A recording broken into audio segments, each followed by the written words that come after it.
كنتم خير أمة أخرجت للناس تأمرون بالمعروف وتنهون عن المنكر وتؤمنون بالله. الحمد لله والصلاة والسلام على خاتم النبيين وإمام المرسلين وخير خلق الله محمد بن عبد الله ابن عبد المطلب صلى الله عليه وسلم. Since the fall of the Khilafah almost a century ago, the world has sunk to arguably its lowest since the dawn of time. We are at a stage when we have no prophet, we have no successor to the Prophet ﷺ, known as the Khalifa. We have no Islamic unity, and we don't even have an Islamic state. Even the various majority Muslim nations that do exist have been known to go to war with each other. We have an abundance of deviance within the Aqidah of the Ummah, as there are many Muslims who do not properly understand the basic principles of Tawheed. This lack of Islam amongst the Muslims has led to harsh dealings with one another, and in places where the Ummah honors its rich, noble history, the Muslims are cursing at each other in the streets and cursing their religion openly. Even the puppet governments who rule by other than Islam have entirely failed to maintain justice in Muslim countries, and they have succeeded only in oppressing their people and in taking every bit of advantage they can of their population, until of course the West raises its flags of democracy, and yet another dictatorship is overthrown, only to be replaced by yet another puppet government, which are all controlled by the non-Muslims.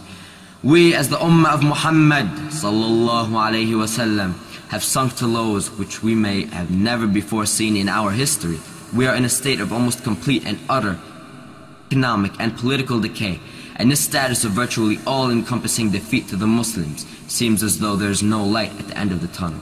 But for those who have studied the Sunnah of Allah, this is the best of news. We as Muslims must look to the Sunnah of Allah, meaning the cycle of events that play out in world history, to learn how to understand the present and to plan for the future. And we have no choice but this. For Allah subhanahu wa ta'ala says in Surah Taha, كذلك نقص عليك من أنباء ما قد سبق وقد آتيناك من لدنا ذكرا من أعرض عنه فإنه يحمل يوم القيامة وزرا خالدين فيه وساء لهم يوم القيامة حملا. Allah tells us to look back at the past and to learn from it. Right now, the entire non-Muslim world has gathered under the same banner. They're all on the same team. They have made their intentions as clear as the sun at noon. We want the end of Islam. They are cooperating to annihilate what remains of this ummah, and they have been biting away at us, bit by bit, day by day, year by year, until we've reached the state we're in now. But we need to realize that the destruction of this ummah is not complete. However much it seems to be, it is a phase, and this phase is a part of the cycle known as Sunnatullah, the way of Allah, the way Allah runs this universe, the way Allah governs His creation. Allah allowed the transgression and the oppression of the kuffar to go on and on and on, but what goes up must come down. Allah's justice escapes no one. The same way Allah allowed Aad to oppress, and He allowed Thamud to oppress, and He allowed the arrogant scum known as Fir'aun to oppress, and Allah Azza wa Jal even allowed the filthy homosexuals of the people of Lut to oppress.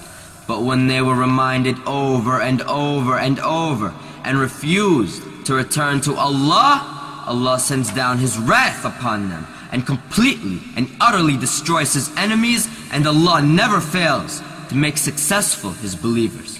وتلك القرى أهلكناهم لما ظلموا وجعلنا لمهلكهم موعدا. Allah will make His religion victorious. Allah insha'Allah will make His religion victorious. And Allah is in no need of us.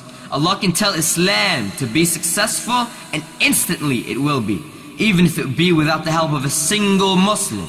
But rather, it is our honor to be the ones who Allah chooses and honors to make His religion victorious. It is our honor to sacrifice what we love in this dunya for the sake of Allah to make the religion of truth victorious. Insha'Allah, we are entering into the golden age of Islam. Inshallah, we are entering into the golden age of Islam. Inshallah, this ummah's victory is around the corner. Don't worry about that. What we need to worry about is whether we personally are going to be the ones Allah honors and chooses to be the ones who make it happen. We need to worry about whether or not we are going to have a share in the hasanat.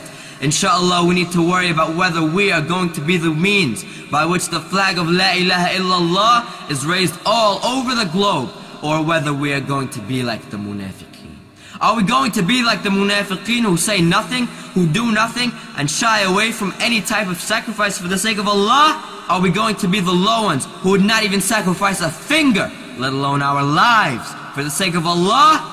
Brothers and sisters, inshallah, we need to rise up.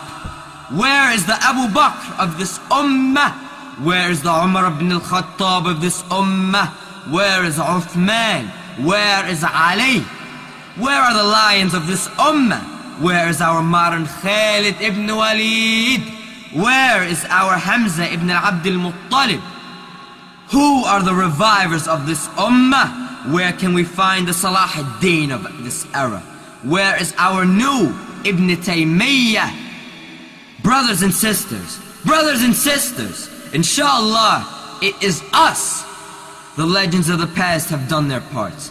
They've contributed to this ummah and have either died or have been honored by Allah with martyrdom. They are gone and they are not coming back. We need to be the ones to sacrifice now to revive the ummah. Inshallah, we need to be the ones who will put our hard work in, dedicate what Allah has given us for His majesty, and sincerely do it for Him. Because if we don't, then we would be fools to expect the dead to come back to life and to do it for us. Inshallah, from among us there will be the lions of Islam who will revive this ummah.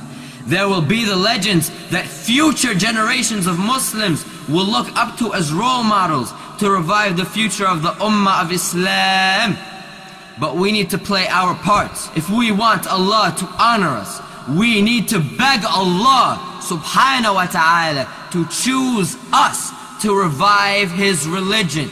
And we need to go out and do it. ثم صلوا على خاتم النبيين وإمام المرسلين فإن الله قد أمركم بالصلاة والسلام عليه وقال إن الله وملائكته يصلون على النبي يا أيها الذين آمنوا صلوا عليه وسلموا تسليما والحمد لله رب العالمين.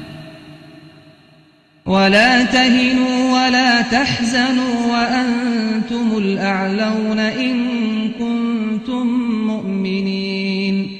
إن يمسسكم قرح فقد مس القوم قرح مثله وتلك الأيام نداولها بين الناس وليعلم الله الذين آمنوا ويتخذ منكم شهداء والله لا يحب الظالمين وليمحص الله الذين آمنوا ويمحق الكافرين. أم حسبتم أن تدخلوا الجنة ولما يعلم الله الذين جاهدوا منكم ويعلم الصابرين.